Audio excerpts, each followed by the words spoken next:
Bab 2347 Alokasi Sumber Daya 1. Oleh karena itu, Kekaisaran Bulan Terang secara langsung menyatakan akan memberikan dukungan penuh kepada mereka. Selain senjata dan energi, mereka juga akan diberikan dukungan kekuatan lebih dari 100 prajurit elit. Raja Arthur bertanya dengan bingung. Bukankah dikatakan bahwa mereka akan mengalami kerusakan mental setelah memasuki hutan matahari gelap? Siwe Liunian mengangguk. Itulah sebabnya kami mengirimkan 100 prajurit elit bersama kalian. Begitu mereka diketahui terkontaminasi, langsung saja eksekusi mereka. Meskipun mereka tidak bisa menemani kalian jauh ke dalam hutan matahari gelap, mereka tetap lebih mengenal medan di sekitar daripada kalian. Zhang Yi dan yang lainnya memahami makna di balik kata-kata Siwe Liunian. 100 prajurit elit ini dimaksudkan untuk dikorbankan, mereka tidak berniat kembali. Mereka digunakan sebagai garda depan untuk mengintai ke depan. Baik ketiga penjaga bulan perak maupun ketiga pendeta bulan hitam sudah terbiasa dengan hal semacam ini. Ini bukanlah ketidakpedulian, tetapi manifestasi dari kebijaksanaan agung.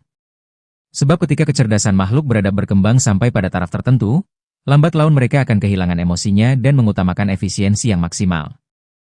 Zhang Yi bahkan menduga bahwa tanpa kedatangan mereka, kedua kekaisaran bulan itu mungkin akan benar-benar menyebabkan prajurit mereka saling bertarung, dan bahkan mengorbankan 10 makhluk berpangkat tertinggi sebagai bentuk pengorbanan.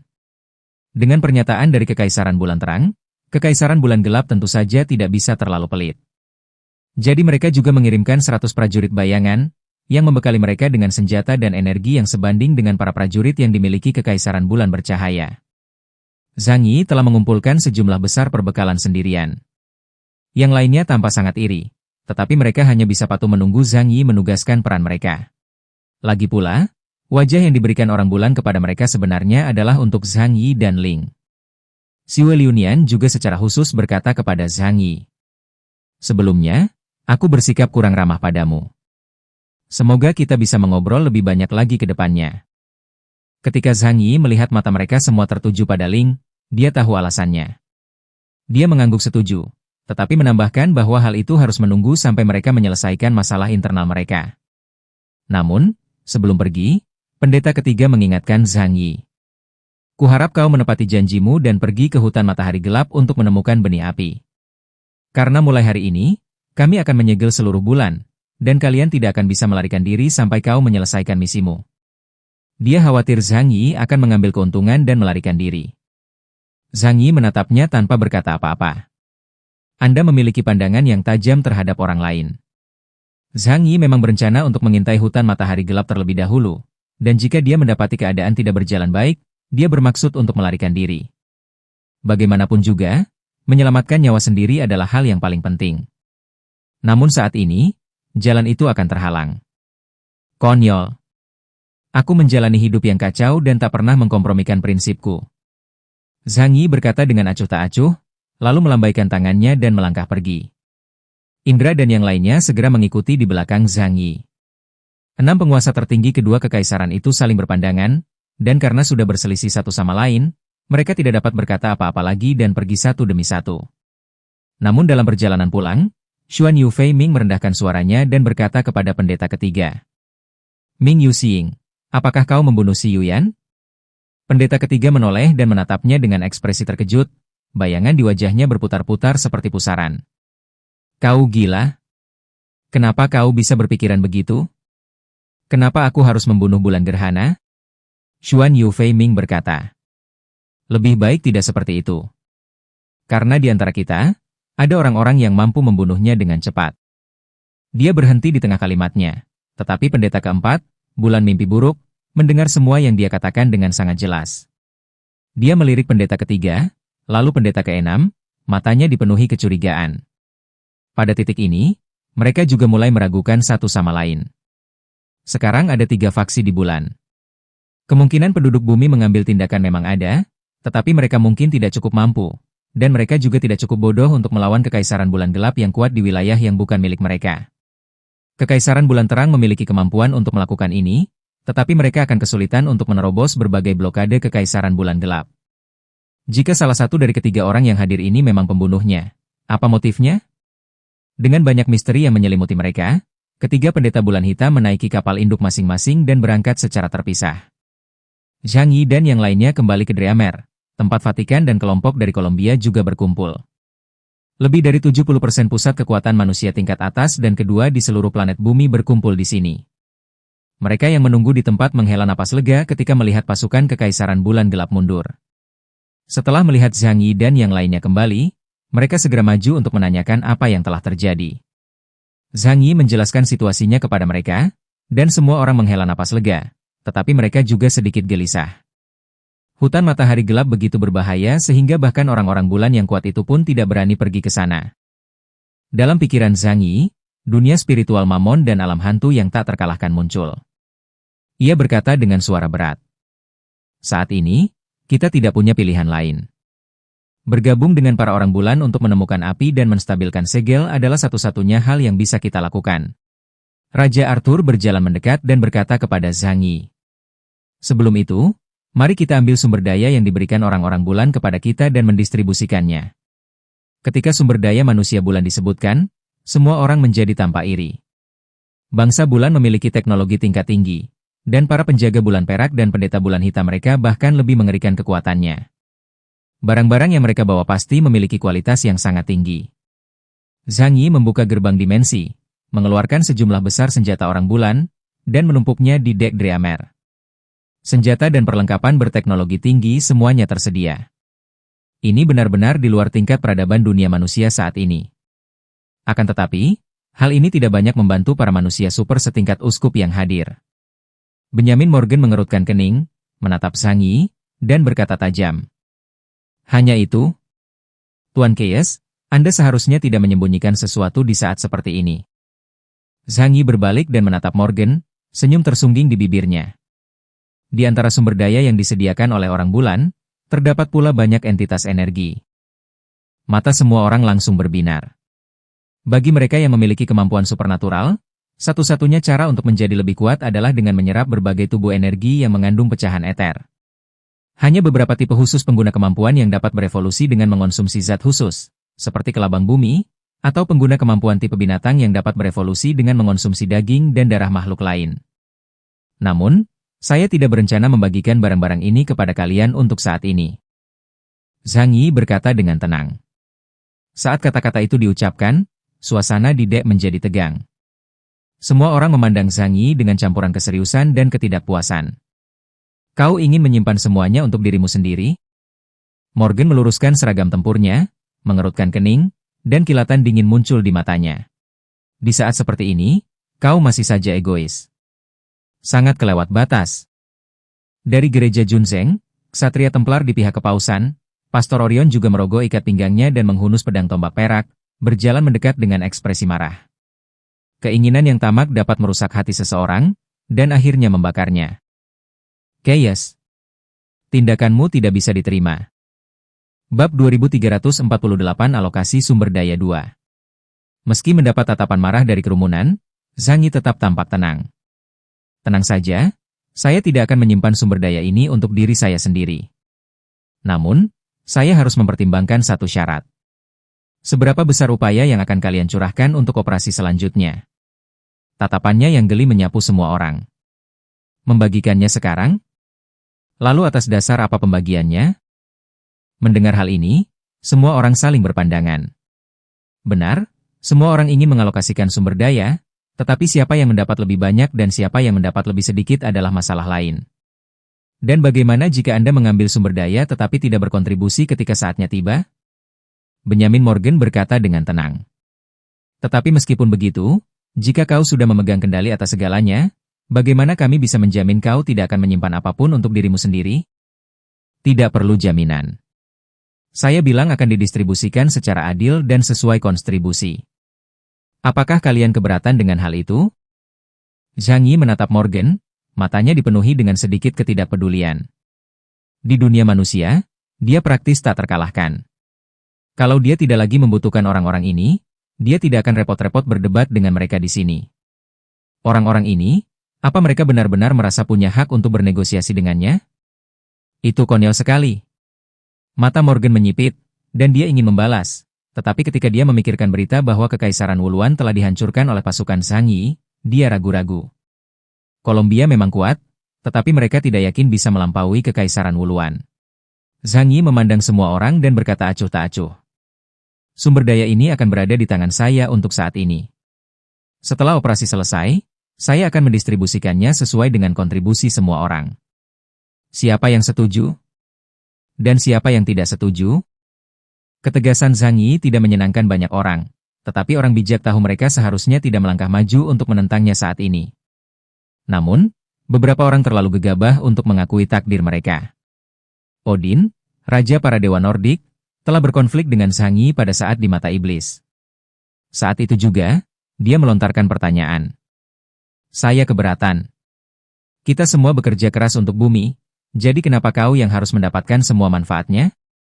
Kilatan dingin melintas di mata Zhang Yi. Kau ingin melawanku? Majulah. Odin sudah merasakan ada sesuatu yang salah, dan saat dia berbicara, dia sudah waspada terhadap serangan kejutan Zhang Yi. Namun, dia tidak akan takut, karena dia baru bertarung dengan Zhang Yi 6 bulan yang lalu. Meskipun Zhang Yi kuat, ia terutama hanya bermain bertahan, jadi mustahil untuk mengalahkannya dalam waktu singkat. Terlebih lagi, setelah kembali dari tanah Mamon yang tersegel, ia mendapatkan sebagian dari asal-usul makhluk dunia bawah, yang sangat meningkatkan kekuatannya. Kini indeks kemampuannya mencapai 38.000 poin. Dia yakin bahwa dia dapat menahan Zhang Yi dalam pertempuran mereka. Jika saatnya tiba, asalkan yang lain ikut bergabung, mereka akan mampu menaklukkan Zhang Yi. Atas nama Dewa Sembilan Alam, aku perintahkan. Guntur dan Badai, berkumpullah. Petir keperakan berputar-putar di sekitar Odin di Deidreamer, tempat ia berdiri di tengah Badai dan Guntur dengan baju zirah peraknya, tampak agung dan mengagumkan. Kilatan petir perak yang besar turun dari langit di atas bulan, membuatnya tampak lebih agung. Zhang Yi berdiri diam, tidak menunjukkan niat menyerang sama sekali. Menghadapi Odin yang sudah bersiap, dia hanya mengangkat tangan kanannya ke atas. Semua orang memperhatikan adegan ini dengan saksama. Apakah Zhang Yi dapat dengan cepat menangkap Odin akan menentukan apakah mereka akan mengambil tindakan untuk melawan Zhang Yi, dan memperebutkan hak distribusi sumber daya yang diberikan oleh para orang bulan. Tidak ada sedikit pun jejak kekuatan supranatural yang terpancar dari Zhang Yi. Ia hanya mempertemukan jari telunjuk dan jari tengahnya lalu menggerakkannya pelan-pelan, seperti sedang menulis. Solusi tali dimensi. Tidak ada fluktuasi energi di ujung jarinya, tetapi saat jarinya bergerak, suara retakan tiba-tiba datang dari tubuh Odin. Semua mata tertuju pada Odin. Dia mengangkat tangannya tinggi-tinggi, dan tombak abadi telah terwujud, tetapi dia belum sempat melancarkan serangan ke arah Zhang Yi. Akan tetapi, baju zirah perak cemerlang di tubuhnya tiba-tiba hancur semudah biskuit tipis. Mengiris. 3 retakan muncul pada baju besinya, semuanya berada di dada, pelindung dada tebal itu terbelah dengan luka yang bersih. Tubuh Odin tiba-tiba menegang. Ia perlahan menundukkan kepalanya saat pelindung dadanya hancur, lalu darah merah menyembur keluar. Engah. Perisai supernaturalnya, baju zirah Raja Dewa, dan tubuhnya semuanya terkoyak pada saat ini. Kehidupannya seakan terkuras habis dari tubuhnya, dan rasa sakit yang hebat membuat wajahnya pucat pasi. Petir peraknya padam, dan seluruh tubuhnya, karena pakaian tempurnya yang compang-camping, tidak cocok lagi dengan lingkungan bulan yang nyaris hampa, menjerumuskannya ke dalam kesulitan yang luar biasa. Berdebar. Ia langsung berlutut di tanah. Untungnya, pakaian tempurnya memiliki fungsi perbaikan otomatis, dan sejumlah besar busa segera muncul untuk menutup celah tersebut, mencegah tekanan internal yang berlebihan yang dapat menyebabkan darah mengucur terus-menerus. Kau. Odin menatap Zhang Yi, matanya dipenuhi kengerian. Dia tahu bahwa Zhang Yi pasti sangat kuat sekarang, tetapi dia tidak menyangka Zhang Yi akan sekuat ini. Orang yang dulunya setara kekuatannya dengannya kini memiliki kekuatan untuk membunuhnya seketika. Indeks kemampuannya sebesar 45.000 poin, level uskup hitam. Namun hal ini hanya sementara, sebab Zhang Yi belum sepenuhnya menyerap esensi Zheng Lou yang dilahapnya. Saat itu, kekuatan Zhang Yi akan mendekati kekuatan seorang satria, membuatnya menjadi makhluk yang benar-benar tak terkalahkan. Zhang Yi menatapnya dengan dingin. Dengan kekuatan sekecil ini, kau berani melangkah maju? Apa kau ingin mencari mati? Odin dipenuhi kepahitan. Zhang Yi benar, dia tidak pernah berniat membunuh Odin. Kalau tidak, jika serangan Zhang Yi semakin dalam, tubuhnya akan terpotong menjadi lebih dari selusin bagian. Suasana menjadi sunyi senyap, dan mata semua orang dipenuhi kengerian. Mereka menatap Zhang Yi, lalu menatap Odin yang berlutut di tanah. Hati mereka dipenuhi dengan emosi yang meluap-luap dan luar biasa. Keyes dari kerajaan Huasu, dia benar-benar menjadi sekuat ini? Pastor Orion dan Suster Leibniz langsung teringat pada tubuh Ling yang dibawa Zhang Yi dari tempat segel Mamon, dan mereka tampaknya tiba-tiba menyadarinya. Benjamin Morgan, yang mengetahui tentang runtuhnya Kekaisaran Wuluan, menghubungkannya dengan fakta bahwa Zhang Yi telah memperoleh keuntungan besar dari perang besar memburu makhluk kuat. Raja Arthur mengerutkan kening. Kupikir setelah kembali dari Atlantis dan naik pangkat menjadi Uskup Agung Hitam, aku sudah menjadi salah satu makhluk teratas di dunia manusia. Tapi sekarang tampaknya Keyes telah berkembang lebih cepat daripada diriku. Apakah saya benar-benar tidak mempunyai kesempatan untuk mengalahkannya? Morana, Dewi musim dingin di Fremons, tetap tanpa ekspresi, tetapi hatinya dipenuhi keterkejutan. Negara tetangga di selatan ini bahkan lebih tangguh daripada sebelumnya. Sebaiknya kita jaga hubungan baik dengan mereka dan hindari konflik. Memikirkan hal ini, dia hendak berbicara, tetapi seseorang mendahuluinya.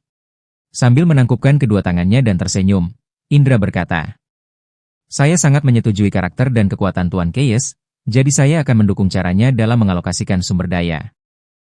Bab 2349 Alokasi Sumber Daya 3. Morana melirik Indra dan berpikir dalam hati. Orang ini sudah mendahuluiku, sungguh penjilat. Morgan menambahkan, "Saya juga percaya bahwa Keyes dapat melakukan pekerjaan alokasi yang adil dan tepat." Dia menatap Odin dan berkata dengan nada mencela, "Tuan Odin, kau terlalu impulsif. Di saat seperti ini, kita seharusnya bersatu, bukan malah membela diri." Kau seharusnya merenungkan tindakanmu." Odin mengumpat dalam hati. "Sialan, apakah aku jadi badut sekarang, Odin sekarang merasa seperti mengenakan topeng badut yang bodoh. "Sebenarnya, aku hanya bercanda, hahaha." Singkatnya, semua orang kini telah mencapai konsensus yang sangat menyenangkan dan setuju untuk membiarkan Zhang Yi menyimpan sumber daya tersebut. Bahkan tanpa memperhitungkan kekuatan Zhang Yi, hanya seseorang dengan kemampuan spasial seperti dia yang dapat membawa sumber daya energi dalam jumlah besar dengan mudah. "Jadi, kapan kita akan berangkat?" Saat Morgan berbicara, matanya jelas tertuju pada Zhang Yi. Dalam kerjasama internasional, hak berbicara bergantung pada kekuatan, dan kekuatan Zhang Yi jelas telah memenangkan hati semua orang. Lagi pula, jika mereka menghadapi bahaya setelah memasuki hutan matahari gelap, Zhang Yi akan dibutuhkan untuk memimpin mereka. Zhang Yi berkata, "Aku sudah berjanji kepada para penjaga bulan perak dari Kekaisaran Bulan Cerah bahwa aku akan pergi ke sana. Mari kita bicarakan itu nanti saat aku kembali." Semua orang mengangguk, lalu mereka kembali untuk melakukan persiapan. Zhang Yi meninggalkan Yang Xin-Xin dan yang lainnya di Dreamer, sementara dia mengaktifkan kemampuan perjalanan luar angkasanya untuk menuju Kekaisaran Bulan Bersinar. Karena kehadiran Ling, ia menerima keramahan tertinggi selama kunjungannya. 3 penjaga bulan perak mengundangnya ke kapal induk mereka.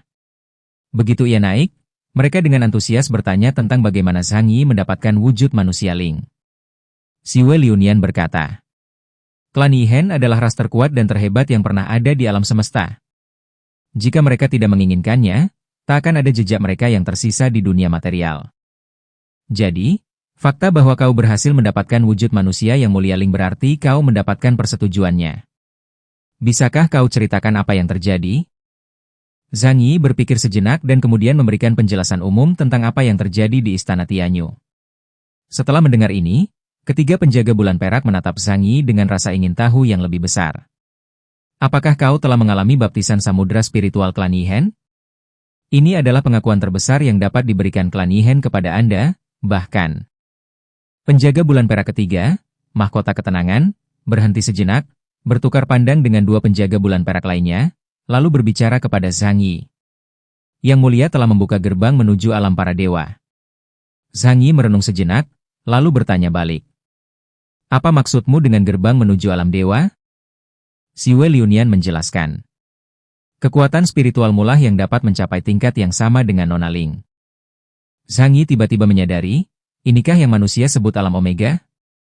Dia merasa sedikit bersemangat, tetapi setelah dipikir-pikir, dia tidak sebersemangat itu. Setelah dibaptis oleh samudra spiritual, indeks kemampuannya meningkat secara signifikan lebih cepat, dan hampir tidak ada kendala. Dia sudah menduganya. Namun, Dengan indeks kemampuan sebesar 45.000, ia masih sangat jauh dari level Omega, tetapi krisis yang ada di dunia ini masih ada. Mereka mengobrol sebentar, tetapi Zhang Yi tidak mendapatkan informasi yang lebih berguna tentang hutan matahari gelap. Bangsa bulan hampir tidak tahu apapun tentang hutan matahari gelap. Lagi pula, mereka semua takut kepada Samael. Zhang Yi agak kecewa dengan hal ini. Namun, Siwe Liunian mengatakan kepadanya bahwa jika mereka berhasil mengambil benih api, dia akan memiliki kesempatan untuk bertemu dengan makhluk tertua dan paling primitif di bulan. Merekalah makhluk-makhluk yang membentuk klan bulan cemerlang kami. 12 Raja Tahta Bulan Perak Klan Yihen. Ketika Siwe Liunian menyebut nama ini, ekspresi dan suaranya penuh kekaguman. 12 Raja Tahta Bulan Perak? Dengan kata lain, faksi radikal dalam klan Yihen pada saat itu?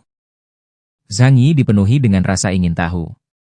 Sebab selama ini ia belum pernah benar-benar berkontak langsung dengan klan Yihen yang masih hidup. Sebenarnya, Ling bukanlah anggota suku Yihen. Sebaliknya, ia adalah senjata pamungkas yang ditempa oleh semangat dan tekad kolektif suku Yihen. Oleh karena itu, Ling memiliki lebih banyak keilahian dan kurang kemanusiaan. Dia mengangguk. Baiklah, saya menantikan pertemuan dengan makhluk kuno itu. Zhang Yi hendak pergi, tetapi sebelum dia pergi, Siwe Liunian memanggil seseorang. Untuk operasi ini, kami akan mengirimkan seorang jenderal dengan kemampuan luar biasa untuk mendampingi Anda. Zhang Yi menoleh dengan rasa ingin tahu dan melihat sosok tinggi mengenakan baju zirah bulan berwarna perak berjalan di sepanjang koridor cahaya bulan yang transparan. Itu adalah dia. Mata Zhang Yi sedikit berbinar. Orang ini adalah orang yang dilawan Zhang Yi saat pertama kali tiba di bulan. Pengguna kemampuan centaur zirah perak itu adalah ahli tingkat uskup hitam yang kuat, dengan indeks kemampuan 42.000 poin. Jenderal Gu Cheng berjalan mendekat dan membungkuk memberi salam. Gu Cheng memberi salam kepada 3 penjaga bulan perak, dia menoleh ke Zhang Yi dan mengangguk. Salam, utusan pilihan para dewa. Zhang Yi agak terkejut dengan hal ini. Ia berbisik kepada Siwe Liunian. Kau yakin ingin dia ikut denganku ke hutan matahari gelap? Ketika para orang bulan memasuki hutan matahari gelap, mereka dianggap telah dilahap atau mengalami kerusakan mental. Hal itu tidak berbeda dengan kematian. Siwe Liunian menghela napas pelan dan berkata, lagi pula, kekuatannya masih agak lemah. Zhang Yi tetap diam. Gu Cheng sudah siap secara mental untuk hal ini. Ia berkata kepada Zhang Yi, Yang Mulia tidak perlu mengkhawatirkan saya. Merupakan suatu kehormatan bagi saya untuk mengorbankan diri demi misi klan bulan cerah. Para prajurit klan bulan cerah terlahir dengan kesadaran ini. Zhang Yi berpikir dalam hati. Tampaknya ketika klan Yihen di bulan menciptakan klan bulan terang, mereka telah menanamkan semacam kesadaran tersembunyi untuk menyegel Samael jauh ke dalam jiwa mereka. Dengan asisten yang begitu kuat, Zhang Yi tentu tidak akan menolaknya. Dia mengangguk dan berkata, bagus sekali. Tapi saat kami memasuki hutan matahari gelap, aku harap dia akan mengikuti perintahku. Siwe Liunian tersenyum dan berkata, tentu saja. Zhang Yi memimpin mereka kembali ke Sang Dreamer. Di antara orang-orang yang dikirim oleh Kekaisaran Bulan Gelap, ada satu orang yang cukup mengejutkan Zhang Yi. Individu bertenaga naga itu bernama Daolan. Tiba-tiba, tim Zhang Yi mendapat 2 lagi pembantu setingkat uskup hitam. Zhang Yi memberitahu semua orang untuk beristirahat hari ini dan berangkat menuju hutan matahari gelap saat matahari terbit keesokan harinya. Semua orang mematuhi perintahnya dan kembali bersiap, itu persiapan lainnya. Malam itu, Gao Changkong melihat pesan yang diterima oleh sistem cerdas, merenung cukup lama, lalu meninggalkan kamarnya. Gumen berdiri di pintu dengan wajah muram dan bertanya, Zhang Yi mencarimu? Kau yakin akan pergi menemuinya? Gao Changkong menggelengkan kepalanya tanpa daya. Apakah menurutmu aku punya pilihan lain saat ini?